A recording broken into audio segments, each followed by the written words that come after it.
Hello students, अपन आज का जो अपना टॉपिक है वो एक मैथमेटिकल टूल के रूप में काम आने वाला टॉपिक है। हालांकि अगर इस टॉपिक को अपन प्रॉपर देखें तो ये टॉपिक है मैथमेटिक्स का। मैथमेटिक्स जो लेते हैं बच्चे उनका ये टॉपिक लेता है। लेकिन अपने जो फिजिक्स है, अपने को पता है कि जो अपनी फिजिक्स है वो फिजिक्स विदाउट मैथमेटिक्स के तो सोल्व हो नहीं सकती, क्योंकि इसमें भी अपने पता है डेरिवेशंस आते हैं। तो जो डेरिवेशंस आते हैं उन डेरिवेशंस को सोल्व कैसे करेंगे? उन डेरिवेशंस को सोल्व मैथमेटिकली करना पड़ता है, अपने को पता है गणितीय विधि के द्वारा करना पड़ता है। तो हमारे सामने दो टॉपिक ऐसे आ जाते हैं, जैसे कि मैं आपको लास्ट वीडियो में बता भी चुका हूं कि एक तो आ जाता है डिफरेंशिएशन, जिसको बोलते हैं हम अवकलन।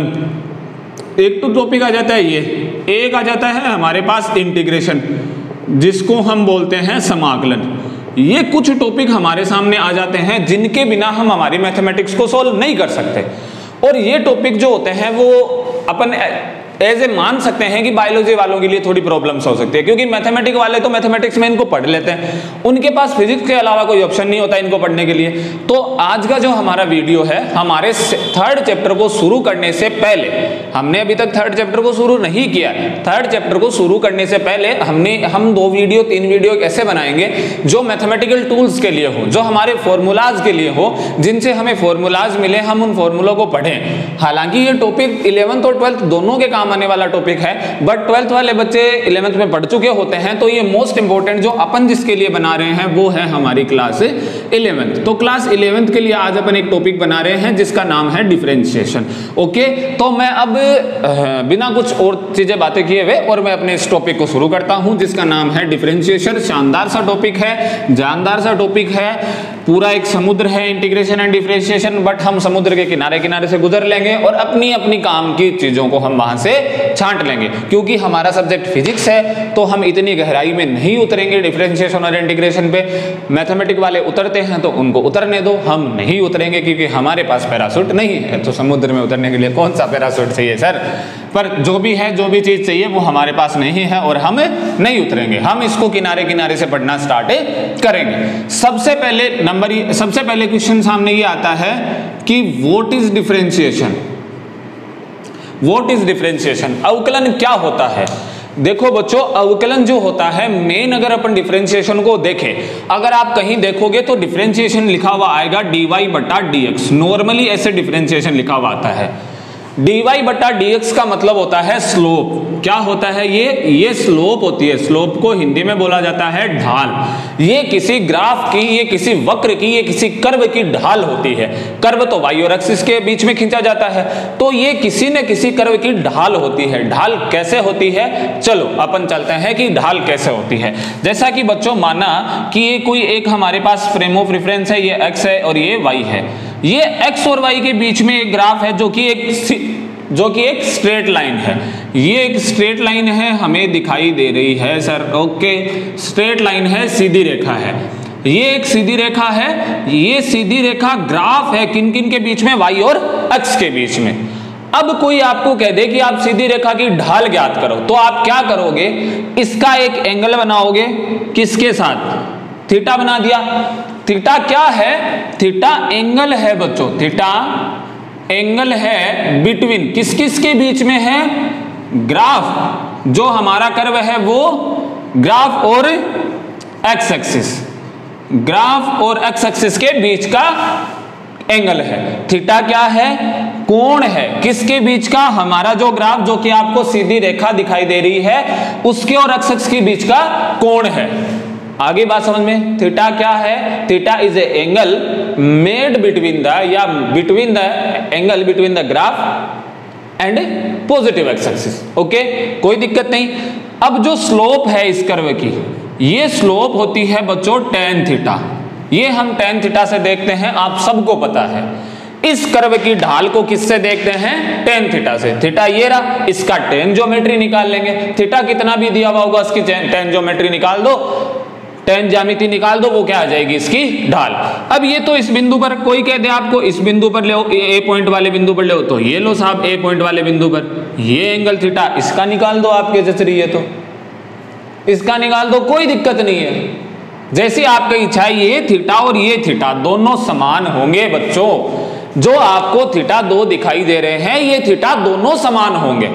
इसका मतलब सीधी रेखा का जो ग्राफ, सीधी रेखा है, स्ट्रेट लाइन है, उसका हर बिंदु पर ढाल क्या होता है? कांस्टेंट रहता है। हर बिंदु पर, हर पॉइंट पर स्लोप क्या होता है बच्चों? कांस्टेंट रहता है, स्लोप नहीं हिलता है, ये बात ध्यान रखना। Slope of the straight line graph at all point will remain constant. ढाल जो होता है सीधी रेखा के किसी भी बिंदु पर या सीधी रेखा के प्रत्येक बिंदु पर ढाल जो होता है सदैव कांस्टेंट रहता है, जैसा कि हम देख रहे हैं। अब मान लिया कि हम इसको चलो प्रूव कर लेते हैं थोड़ा सा। ये आ गया, ये हमने एक और पॉइंट लिया, थोड़ा सा इसको बढ़ा देते हैं। ये हमने एक पॉइंट और लिया, बी पॉइंट। ये तो इस पॉइंट पेन से लेना है, ये हमने बी पॉइंट लिया। अब ए पॉइंट के कोऑर्डिनेट क्या होंगे बच्चों? निर्देशांक x1 y1। बी पॉइंट के मान लिए x2 y2, कोई दिक्कत नहीं है। अब इससे एक परपेंडिकुलर खींच दिया, इसको मान लिया सी पॉइंट। अब निकालना क्या है हमें? हमें ग्राफ के, हमें ढाल क्या होती है? tan theta. केवल थीटा से काम नहीं चलने वाला, केवल थीटा से काम नहीं चलने वाला, हमें उसका tan थीटा निकालना होता है, तब वक्र की ढाल आती है। बिना tan थीटा निकाले वक्र की ढाल हमें प्राप्त नहीं होती है, स्लोप ऑफ द कर्व नहीं प्राप्त होती है। तो यहां पे हम tan थीटा निकालने के लिए इतनी तामझाम कर रहे हैं। तो पॉइंट लिए a x1 y1, b x2 y2, कोई दिक्कत नहीं। अब बच्चों हमें पता है कि जो ये हाइट है वो y1 के इक्वल है, ये हमें पता है ये हाइट y1 के इक्वल है, ये जो पूरी हाइट है ये y2 के इक्वल है।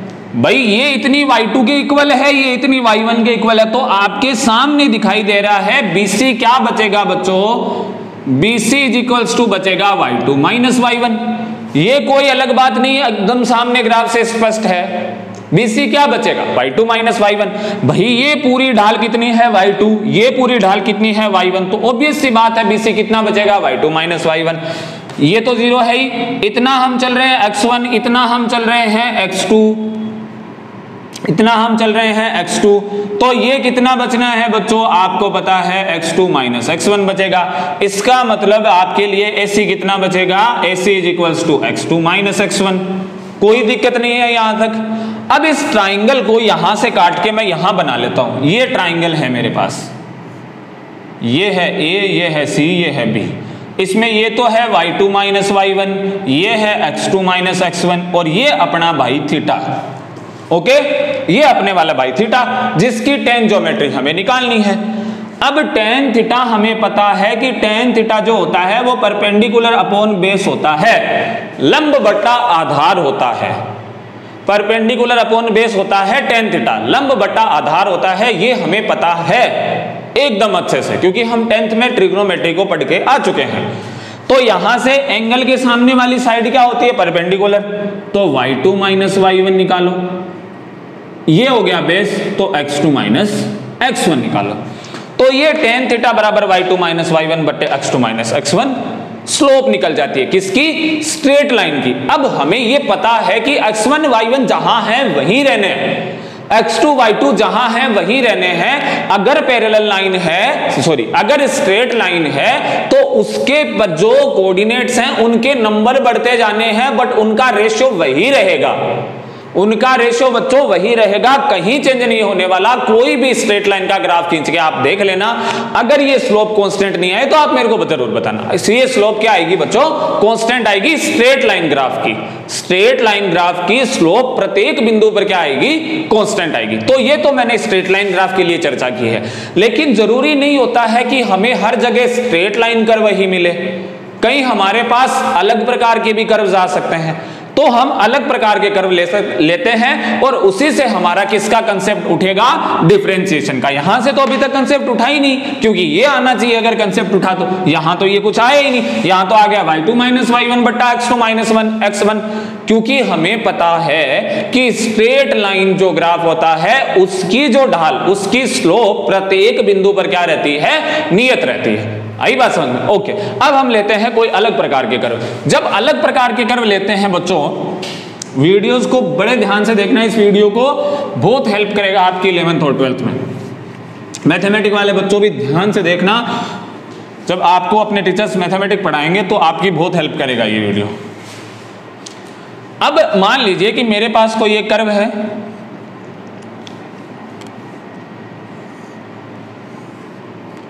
ये एक्स एक्सिस, ये वाई एक्सिस। कर्व अपना जो है वो कुछ इस प्रकार से है, इस प्रकार से है। अब हमारा काम क्या था, ढाल निकालने के लिए क्या करना पड़ता है, किसी बिंदु पर ढाल या स्लोप निकालने के लिए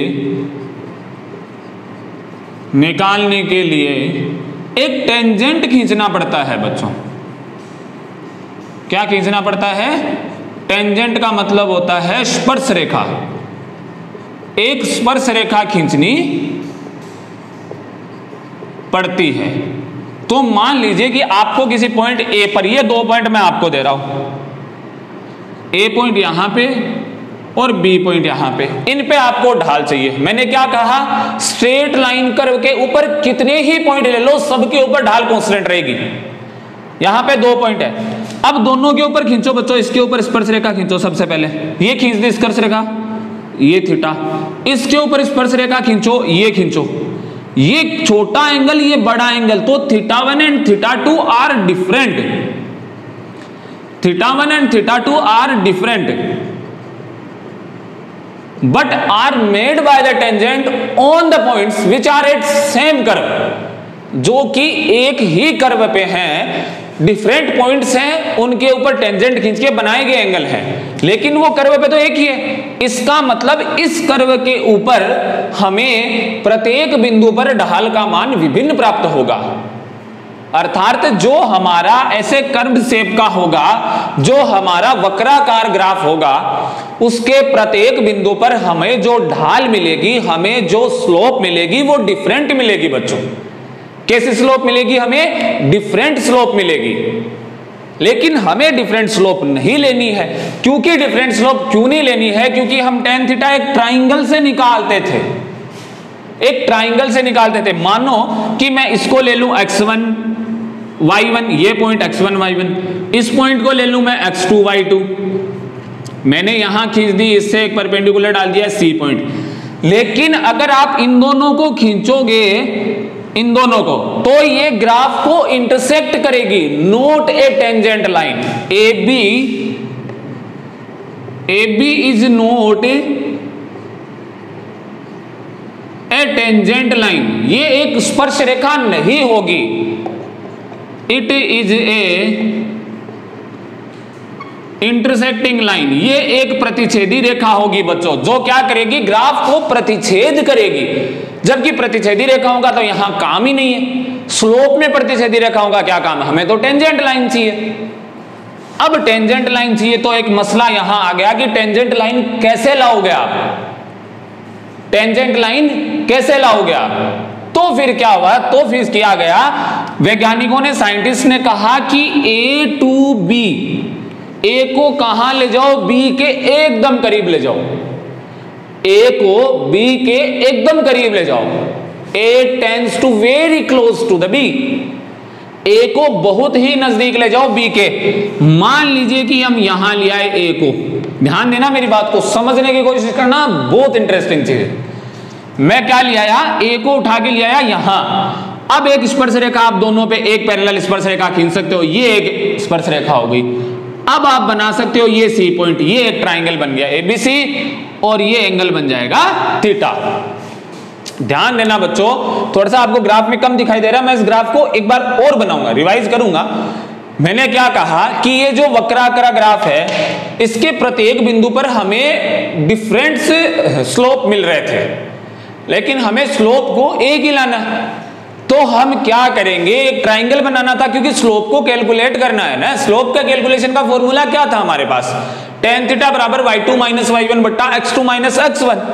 बट यहां पे तो ये प्रूव नहीं हो रहा, क्योंकि पॉइंट की जो दो पॉइंटों की जो लाइन मिला रहे हैं, वो लाइन एक इंटरसेक्टिंग लाइन बन रही है, प्रतिच्छेदी रेखा बन रही है, जो कि हमें बनानी है, हमें तो टेंजेंट लाइन बनानी है। तो क्या करो, ए को उठाओ और बी के नजदीक ले जाओ, या बी को लाओ तो ए के नजदीक ले आओ, वो कोई दिक्कत नहीं, यह आपके ऊपर डिपेंड करता है। ए को उठाओ बी के साथ ले जाओ, या बी को उठाओ ए के पास ले आओ, हमें दोनों में से किसी एक को दूसरे के करीब लाना है, हमें दोनों के बीच लड़ाई झगड़े को खत्म करना है। हमने दोनों के बीच लड़ाई झगड़े को खत्म किया, ए को उठाया यहां लिया है, ए को जैसे ही उठाया यहां लिया, पॉइंट x1 y1 ही रहेगा मेरे प्यारे बच्चों, पॉइंट x1 y1 ही रहेगा, इसमें कोई डाउट नहीं है। आई बात समझ में? ये एंगल थीटा, ये एक कॉमन टेंजेंट खींची गई ए और बी पॉइंट पर, एक कॉमन टेंजेंट खींची गई ए और बी पॉइंट पर। इतना तो आपने उतार लिया होगा, मैं इसको मिटाता हूं और इस कर्व को सेम का सेम ये कर्व यहां बनाता हूं और ए और बी की आपको पोजीशन दिखाता हूं। क्या पोजीशन बन गई? ये x, ये y, ये कर्व, ये a यहां आ गया और b आ गया यहां। अब एक कॉमन टेंजेंट खींच सकते हो आप, ये लो साहब कॉमन टेंजेंट, ये पॉइंट c, ये थीटा, ये आ गया ये पॉइंट c, ये x1 y1, ये x2 y2, ये आ गया दिस पॉइंट। इतना y2 माइनस y1, जैसा कि पीछे वाले ग्राफ में किया, आप ज्यादा बताने की मेरे को जरूरत नहीं है, पीछे वाले ग्राफ में कर चुके हैं हम। तो यहां से tan थीटा कितना आ गया? y2 माइनस y1 बट्टा x2 माइनस x1, इतना आ गया tan थीटा। हमने देखा कि tan थीटा आ गया y2 माइनस y1 बट्टा x2 माइनस x1, लेकिन आप देख रहे हो कि x1 y1 और x2 y2 बहुत ज्यादा करीब हैं। x1 y1 और x2 y2 are very close to each other, एक दूसरे के एकदम ही सारे बैठे हैं, मतलब पास बैठे हैं, एक दूसरे के एकदम ही नजदीक है। एक दूसरे के एकदम जो नजदीक चीज होती है उनमें डिफरेंस की फिर क्या दिक्कत आती है? तो इनमें ये डिफरेंस बहुत ही कम होगा। y2 minus y1, y2 minus y1 is very small, can be से टेंड्स टू 0। हम कह सकते हैं ये 0 की तरफ जा रहा है, हम ये कह सकते हैं y2 minus y1 is very small and tends to 0, 0 की तरफ जा रहा है। And as like it, x1 y1 is also very small and tends to 0. x2 minus x1 भी बहुत छोटा है और 0 की तरफ दौड़ रहा है। x2 माइनस x1 भी बहुत छोटा है और 0 की तरफ दौड़ता है। ये भी आई मेरी बात समझ में? दोबारा से ध्यान देना बच्चों, हमने पहले देखा कि हमारे पास एक स्ट्रेट लाइन कर्व आता था, उस स्ट्रेट लाइन कर्व के ऊपर हमने एक फॉर्मूला निकाला tan थीटा का, जो कि आया y2 माइनस y1 बटा x2 माइनस x1। बट उसके ऊपर कोई भी पॉइंट लेओगे तो उसके प्रत्येक पॉइंट पर स्लोप जो होगा वो कांस्टेंट आएगा। बट यहां हमने देखा, यहां तो कहानी उलट हो गई। यहां पे हमने देखा कि कोई भी दो पॉइंट पर एक कॉमन टेंजेंट लाइन खींची नहीं जा रही है अगर वो दो अतिरिक्त डिफरेंस को लिए हुए। तो फिर हमने उन दोनों को क्लोज करने की योजना बनाई। अब योजना हमने बना ली, हम हमारी योजना में सफल भी हैं, पर ये जो मान है y2 minus y1 and x2 minus x1 are very small and tends to 0, 0 की तरफ जा रहे हैं, क्योंकि ये दोनों नजदीक आ रहे हैं बच्चों, नजदीक आ रहे हैं। जब नजदीक कोई चीज आती है तो उनमें डिफरेंस थोड़ी पैदा होता है, ये तो आपको भी पता है, ज्यादा बताने की मेरे को जरूरत नहीं है, आप समझदार हो। आगे बात समझ में? तो हमने क्या किया, हमने एक योजना बनाई कि ये बहुत छोटे हैं, तो y2 माइनस y1 को आप लिख दो dy और x2 माइनस x1 को आप लिख दो dx। फिर आप tan थीटा निकालो, तो फिर हमने tan थीटा निकाला तो हमारे पास आया dy बटा dx। And this is the differentiation which I had said in last derivation. अभी जो मैंने पीछे आपको जो बताया है उसमें मैंने आपको कहा था यही हमें निकालना है और यही हमें मिल गया, और यही अवकलन का गुणांक होता है, यही तो फैक्टर होता है डिफरेंशिएशन का, dy बटा dx। इसका मतलब, मैं इसको साफ, चलो चलिए, इसका मतलब dy बटा dx is a slope of graph at A point, किसी एक पॉइंट पर किसी एक ग्राफ की स्लोप है, किसी एक वक्र के किसी एक बिंदु पर उस वक्र की ढाल है dy बटा dx, और कुछ भी नहीं है। अवकलन और कोई बड़ी महाभारत नहीं, अर्जुन और कर्ण के मध्य का युद्ध होया हुआ कोई नहीं है इतनी बड़ी। dy बटा dx केवल और केवल एक वक्र की, एक कर्व की ढाल है एक बिंदु पर। और एक ऐसे ग्राफ की ढाल है जिस ग्राफ की ढाल चेंज हो रही थी, जिस ग्राफ की ढाल कांस्टेंट नहीं रह रही थी, चेंज हो रही थी, ऐसे ग्राफ की ढाल है dy बटा dx। बच्चों ध्यान से समझना, एक dy बटा dx, हालांकि ये आपको पूछेगा कोई नहीं फिजिक्स में, बट आपको जरूर नॉलेज होना चाहिए कि dy बटा dx है क्या।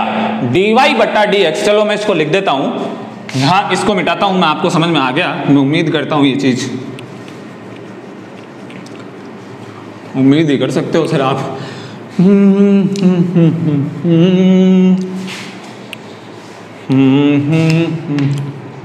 dy बट्टा dx is slope of a graph which has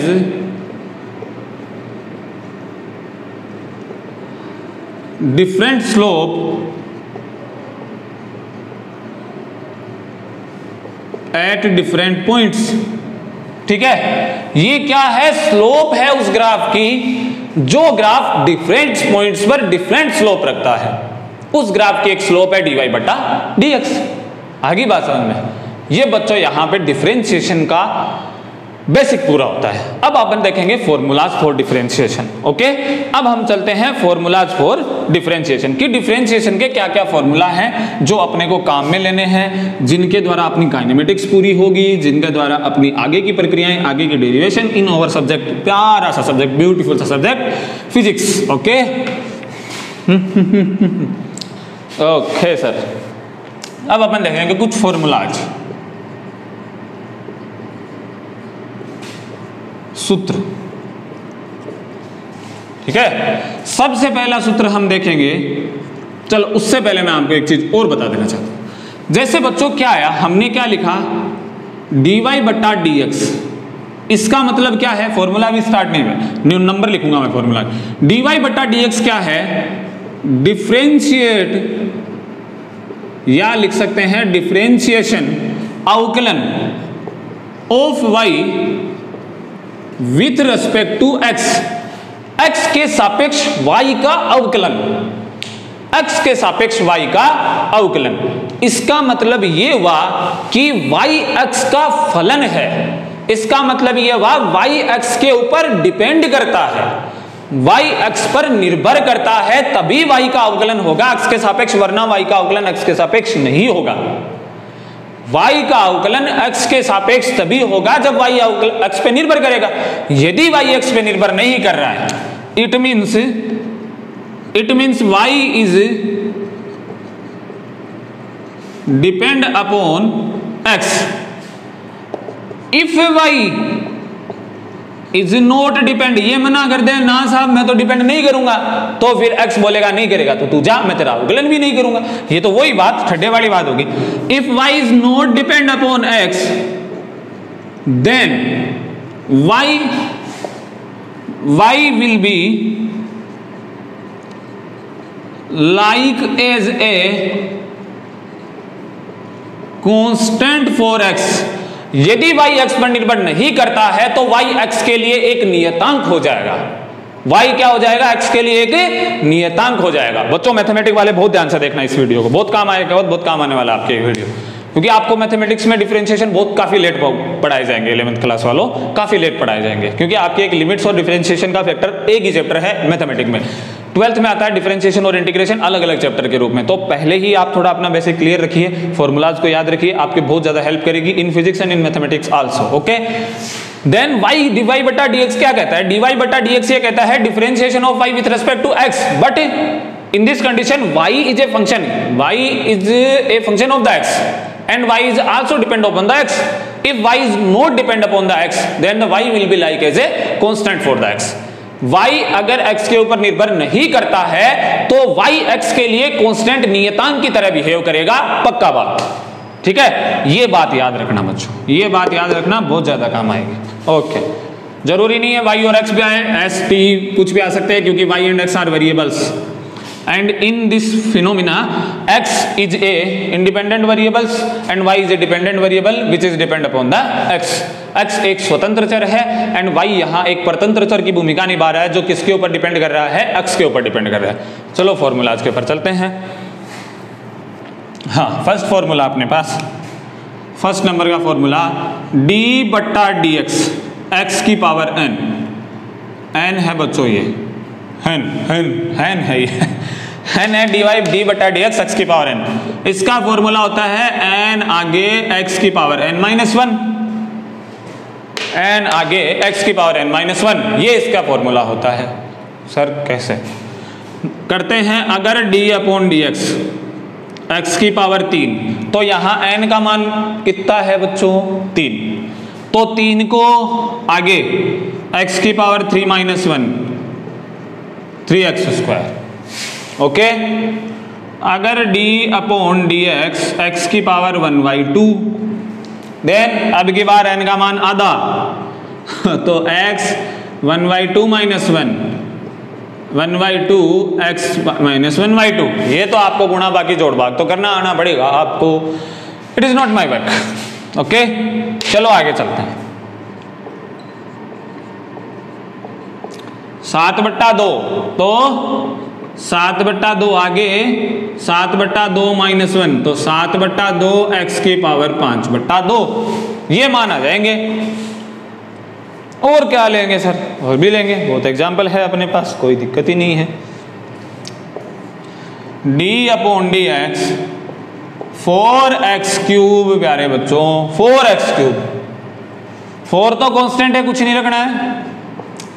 x का क्या हो जाएगा? 3x की power 3 minus 2, sorry 3 minus 1, 4 into 3x की पावर 1, 4 इंटू 3 क्यों रखो? 4 दिए तो 12 होते हैं सर, तो x की पावर सॉरी 2 आ जाएंगे, 3 में से 1 गया 2। ये फॉर्मूले की एप्लीकेशन होती है बच्चों। फॉर्मूला क्या था? d upon d x x की पावर n बराबर n तो आ जाएगा पहले, n पहले आ जिसी, x की पावर n माइनस 1 लाग जिसी, n को मतलब जितनी पावर उसी ने b पावर में से एक थे कम कर दिया और b पावर ने आगे ले दिया। ठीक है, वो फॉर्मूला है आपली भाषा। ठीक है, ये फॉर्मूला होता है d upon d x x की पावर n बराबर n एक्स की पावर n माइनस 1। ओके, और ये फॉर्मूले के एप्लीकेशन होते हैं। सेकेंड फॉर्मूला लिखाता हूं बच्चों।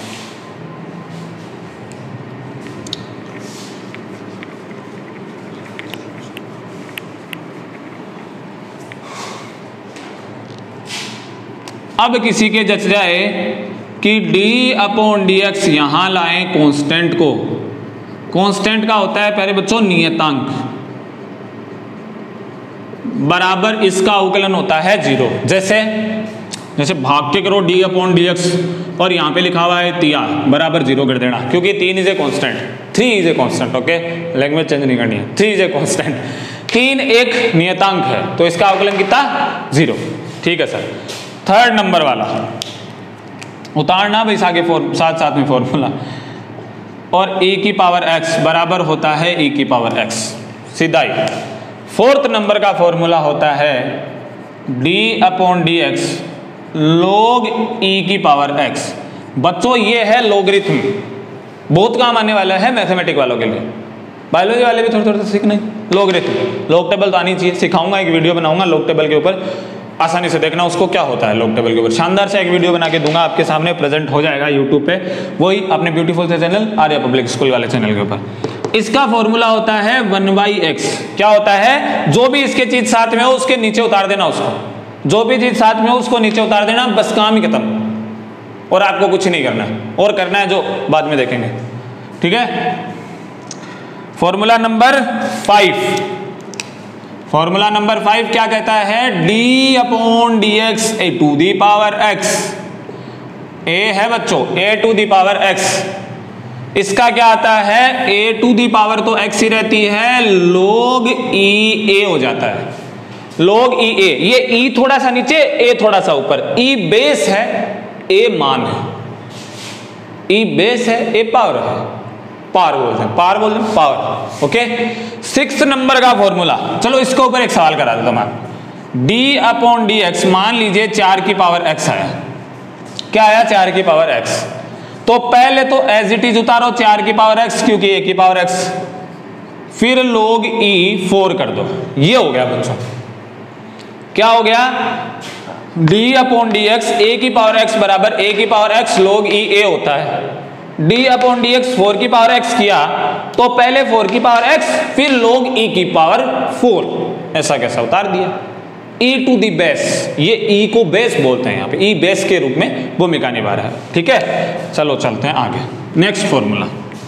या सर नेक्स्ट फॉर्मूला, भागे भागे चलो सर, हमें भी लेट हो रही है, कहाँ जाना है आपको। d upon d x, if sine x अगर कमिंग तो then cos x is out going. 7 number वाला formula, d upon d x if cos x तो देन माइनस साइन एक्स। ठीक है, ये अच्छा आदमी है, पॉजिटिव देता है, ये गंदा आदमी है, नेगेटिव देता है, याद रखना है बच्चों। 8 वाला, d upon d tan x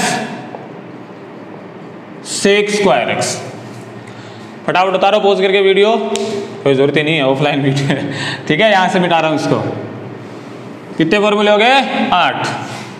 9 number वाला formula, d upon d x cot x बराबर, ये भी गंदा आदमी, माइनस कोसेक स्क्वायर एक्स। ची ची ची।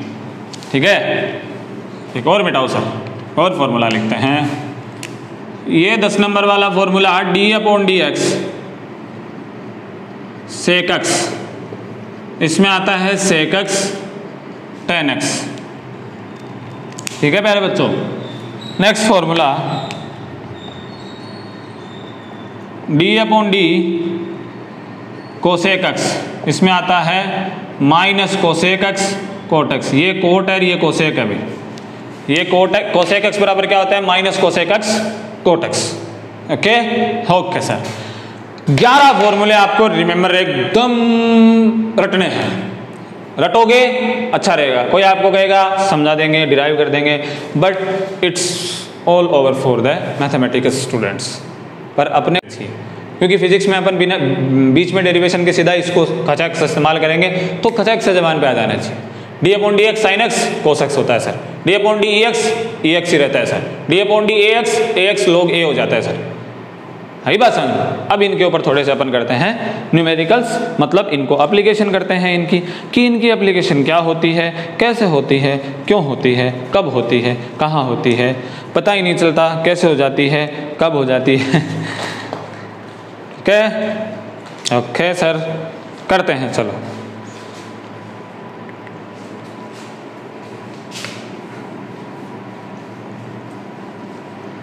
फॉर्मूला उतारना बच्चों, फॉर्मूले को याद करना बहुत ज़्यादा काम आने वाली चीज़ है। ये वीडियो मोस्ट इंपॉर्टेंट वीडियो है अपने लिए, आगे की डेरिवेशंस के लिए। पहला सवाल होता है y बराबर 2x क्यूब, तो dy बट्टा d x is equals to, dy बट्टा d x is equals to, क्या करें, करें इसको सॉल्व। 2 का 2, 3 का आगे, x की पावर 3 माइनस 1, तो 2 गुणा 3 x की पावर 2, 6x स्क्वायर। अल्लो अल्लो नहीं करना है आपको। y बराबर ई एक्स आ गया, तो dy बटा डी एक्स बराबर है d upon d x, y की जगह ई एक्स का तो सीधा ही आता था सर, ई एक्स आप ही तो बता रहे थे, तो कोई दिक्कत ही नहीं है, तो मैं बता रहा था, तो गलत तो नहीं है। अगर आ जाए y बराबर कोसेक एक्स, तो dy बट्टा d x is equals to minus cosec x cot x. अपनी नहीं लगानी है, सीधा ही जो फॉर्मूला है उसको पुट करना है, छोड़ दो फिर, फालतू की अपनी नहीं लगानी है। ओके सर, नहीं लगाएंगे हम, तो ऐसे भी नहीं लगाते हैं, हम तो सिंसियर बच्चे हैं, एकदम गुरुकुल में पढ़े हुए। y बराबर अगर मान लिया आ गया 12, सॉरी y बराबर कितना आ गया 12, तो dy बट्टा d x is equals to, इसकी तो 12 बजा दो एकदम, क्योंकि 12 कांस्टेंट कितना हो जाएगा 0। अगर y बराबर आ जाए log ई एक्स, तो dy बटा d x is equals to 1/x। Okay, ये फॉर्मूले के सीधे सिंपल सवाल है। अब अपन करते हैं बच्चों अलजेब्रा फॉर अलजेब्रा फोर ध्यान देना, ध्यान तो दे रहे हैं हम सर। ये तो y और x के बीच में चल रहा था, y और x का रिलेशनशिप चला रहे थे हम कई सालों से, अब इन दोनों ने तोड़ ली, खफा हो गए एक दूसरे से। s और t की रिलेशनशिप चलाते हैं, s डिस्टेंस है, t टाइम है। हमें पता है डिस्टेंस टाइम के ऊपर डिपेंड करती है, तो डिस्टेंस का भी डिफरेंशिएशन होता है टाइम के रिस्पेक्ट में, ये ध्यान रखना। डिफरेंशिएशन होता है s का टाइम के रिस्पेक्ट में। ओके जैसे मान लिया आपको दिया हुआ हो s बराबर, चलो पहले अपन नीचे चलो। ओके ये आगे बात समझ में, y और x की जगह s और t भी आ सकती है। अब क्या करते हैं अपन करते हैं अब algebra for differentiation, for a differentiation. Algebra का मतलब है, अलजेब्रा का मतलब होता है सामान्य मैथमेटिक वाली प्रक्रियाएं, ठीक है, गणितीय संक्रियाएं, बीजगणित करते हैं डिफरेंशिएशन के लिए, ठीक है बच्चों।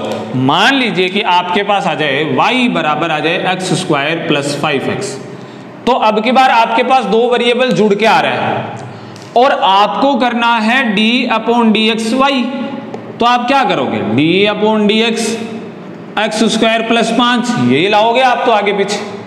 अब की बार ये जो डिफरेंशिएशन का जो फैक्टर है, जो गुणांक है, जो मल्टीप्लायर है इसका, वो अंदर जाएगा और दोनों को अलग अलग डिफरेंशिएट कर देगा। कैसे, अंदर डिस्ट्रीब्यूट होगा d/dx x² + d/dx 5x। आई मेरी बात समझ में, d/dx x² + d/dx 5x। इसका करो 2 और x 2 - 1 1 बचा, इसका 5 और d/dx, ध्यान देना इसका देखना, x की पावर 1 तो 1 आगे आ जाता है, x 1 - 1 1 x की पावर 0, किसी की पावर 0 होती है तो वो 1 ही होता है, तो ये बच जाएगा केवल 5। इसका मतलब जब जोड़ या बाकी हो, एडिशन और सब्ट्रैक्शन हो, तो डिफरेंशिएशन जो होता है वो सब पे जितने भी वेरिएबल्स होते हैं अलग अलग बंट जाता है। डिफरेंशिएशन अवकलन जितने भी अंदर वेरिएबल्स होते हैं, चाहे वो जुड़ रहे हो चाहे वो घट रहे हो, कोई मतलब नहीं है, जितने भी अंदर वेरिएबल होते हैं वो सारों के ऊपर चढ़ जाता है और सबको डिफरेंशिएट कर देता है, सबको अवकलित कर देता है मेरे प्यारे बच्चों, सबको अवकलित कर देता है कौन, फैक्टर, ठीक है। चलते हैं आगे। मान लीजिए कि आपके पास कोई क्वेश्चन है इस प्रकार का, एक और क्वेश्चन करते हैं, एक दो क्वेश्चन करते हैं जोड़ और बाकी के, तभी आपको समझ आए, वरना आप कहोगे सर हमें तो बीच में छोड़ गए आप, क्वेश्चन दिया ही नहीं हमें। ओके, y बराबर x³ + ex + cos x। देखो हमें क्या करना है, आपन करना है dy/dx, तो आप आगे करांगा d/dx x³ + e⁻x cos x log x, ठीक है ना, ठीक है सर। ओ पहले एक ऊपर एक ऊपर एक ऊपर एक ऊपर सगड़ा के ऊपर भेज दो इन, ओ तो आपने बादशाह है,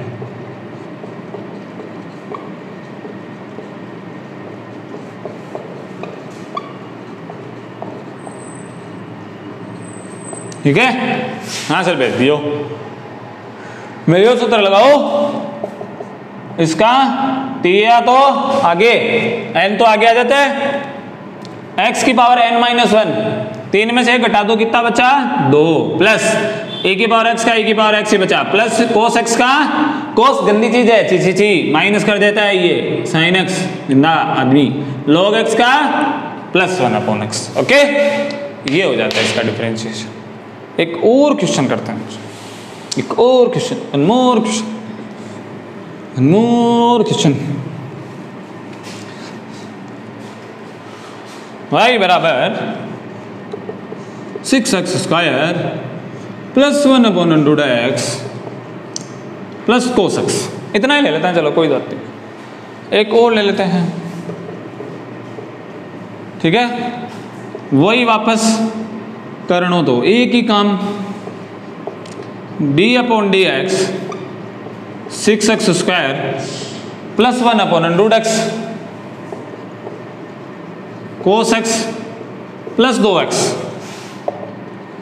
D upon d x 6x square. अलग कैसे आपको काम, ओ x की पावर नीचे 1/2 है, ये x की पावर नीचे 1/2 है, ऊपर जाके क्या हो जाएगी -1/2। ये चीजें ध्यान रखना बच्चों।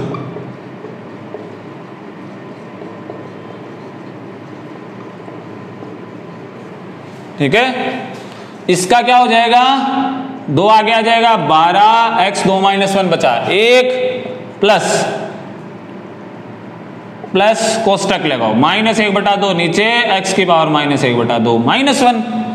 n की जगह -1/2 है बच्चों, n की जगह कितना है -1/2, तो -1/2 तो बाहर, x की पावर -1/2 -1, x की पावर -1/2 -1 प्लस ये गंदा ही आदमी sin x कर देगा ये, प्लस a की पावर x, a की पावर x का फॉर्मूला, a की पावर x को तो एज इट इज रखो और साथ है 2 ने लो का साकल ला दो 12x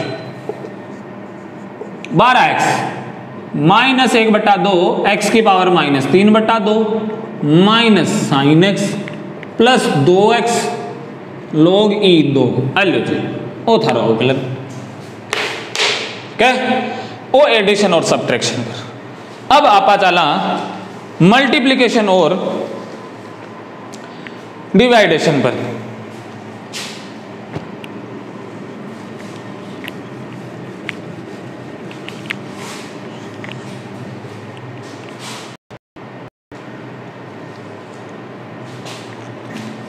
अब बच्चों अपने को क्या पढ़ना है, अब अपने को पढ़ना है मल्टीप्लिकेशन और डिवाइडेशन, क्योंकि अभी तक हमने क्या पढ़ा है, अभी तक हमने पढ़ा है इंटीग्रेशन, सॉरी एडिशन और सब्ट्रैक्शन के ऊपर। अब मान लीजिए कि आपके पास इस प्रकार से आ जाए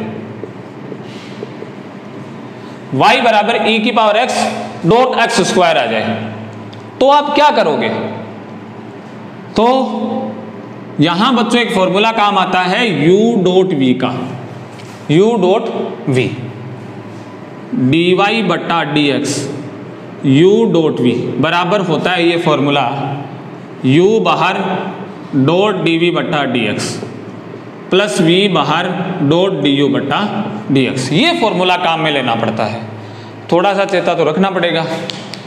d बट्टा dx u डॉट v बराबर होता है u डॉट dv बट्टा dx plus v dot du बट्टा dx। थोड़ा सा कॉन्सेंट्रेट करना पड़ता है, ये फॉर्मूला होता है। यहां पे लो u बना दो e की पावर x को, v बना दो x स्क्वायर को, अप्लाई करो d अपॉन डी एक्स ई एक्स एक्स स्क्वायर। पहले क्या रखोगे बाहर u ये रहा, ई एक्स बाहर रखो, d upon d x x square differentiate कर दो इसको, प्लस, ठीक है, प्लस v बाहर रखो x square, d upon d x e की पावर x का कर दो। अब की बार कितना सिंपल हो गया देखो, e की पावर x बाहरी डॉट इसका 2 x की पावर 2 में से गया 1 एक्स स्क्वायर e की पावर x का e की पावर x बचता है सीधा, अपने को पता है e की पावर x कॉमन ले लो 2x प्लस एक्स स्क्वायर बच गया। ये डिफरेंशिएशन हो गया। क्या होता है बच्चों, दोबारा सुन ला, y बराबर e की पावर x, y बराबर e की power x dot x square. अब की बार थोड़ी सी जाम हो जाती है यहाँ पे, तो एक फॉर्मूला होता है u डॉट v वाला, d upon d x u dot v बराबर u डॉट डी वी बटा d x plus v dot d u बटा डी एक्स। u हमने मान लिया e की पावर x को, v हमने मान लिया एक्स स्क्वायर को, तो d अपॉन डी एक्स ई एक्स डॉट एक्स स्क्वायर बराबर u को बाहर v की जगह d upon d x x square plus v को बाहर u की जगह d अपॉन डी एक्स। ये फॉर्मूला हमने अप्लाई कर दिया, ये रिजल्ट आ गया हमारा। एक सवाल और करता है,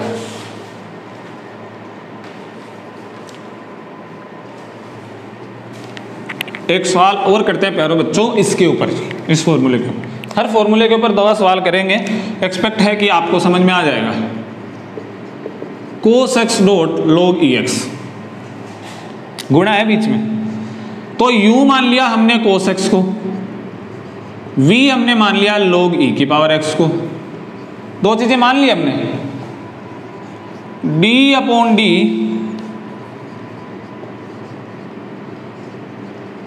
e की पावर x बराबर u को बाहर कोस ने भाया तू बार है ओ माइन, ठीक है, प्लस v कौन सा ये, इसको बाहर ये लो, और कोस ने अब की बार है माइन, ठीक है। अब देखो क्या है, कोस x log e की पावर x को 1/x फॉर्मूला में पता है था ने, log ex कोस x को गंदा आदमी छी माइनस साइन x कर देता है, तो cos x upon x minus log ex dot sine x, ओले उतारो फॉर्मूला को रिजल्ट। तो ये होता है मल्टीप्लिकेशन में फॉर्मूला डिफरेंशिएशन का। जब दो चीजें मल्टीप्लिकेशन में आ जाए और उन दोनों चीजों का कंबाइंड डिफरेंशिएशन हमें करना पड़ता हो, तो हम क्या करते हैं, u डॉट v वाला फॉर्मूला लगाते हैं, जिसमें u को पहले बाहर रख दो, v का डिफरेंशिएशन कर दो, फिर v को लगाओ, u का डिफरेंशिएशन कर दो, that is complete. Okay, next अपन चलते हैं डिवाइडेशन के ऊपर। डिवाइडेशन वाला पहले फॉर्मूला बताता हूं, फिर एग्जांपल कराऊंगा। अगर u डॉट v नहीं आए, u बट्टा v आ जाए, u बट्टा v आ जाए तो फिर वापस हमारी तो वही कहानी, गोल हो जाएगा, गोल नहीं होगा, फॉर्मूला लगाओ, dy बट्टा dx इज इक्वल्स टू, अगर y बराबर इस प्रकार से आ जाए कि u बट्टा v हो, तो dy बट्टा dx सबसे पहले तो नीचे वाले को स्क्वायर करके छोड़ोगे, सबसे पहले तो नीचे वाले को स्क्वायर करके छोड़ोगे, फिर स्क्वायर करके छोड़ने के बाद आपके सामने फॉर्मूला आता है, पहले v को बाहर रखोगे du बट्टा dx माइनस u को बाहर रखोगे dv बट्टा dx, ये फॉर्मूला आपके पास आता है। उसमें प्लस था, इसमें माइनस, इसमें पहले v स्क्वायर नीचे, पहले v स्क्वायर नीचे, v स्क्वायर नीचे, v du बट्टा dx माइनस u dv बट्टा dx। अगर y बराबर u बट्टा v हो बच्चों, तो क्या करोगे, dy बट्टा dx, पहले का v का स्क्वायर, फिर v du बट्टा dx माइनस u dv बट्टा dx। ओके के सर, फॉर्मूला में सवाल कराओ सर, हमें सवाल कराते हैं आपको, ठीक है, कराते हैं। y बराबर अगर दिया हुआ हो साइन x बट्टा x, इसे u बट्टा v रूल भी कहते हैं और उसे u डॉट v रूल भी कहते हैं। तो u बराबर क्या आ गया, u बराबर साइन x और v बराबर क्या आ गया, x,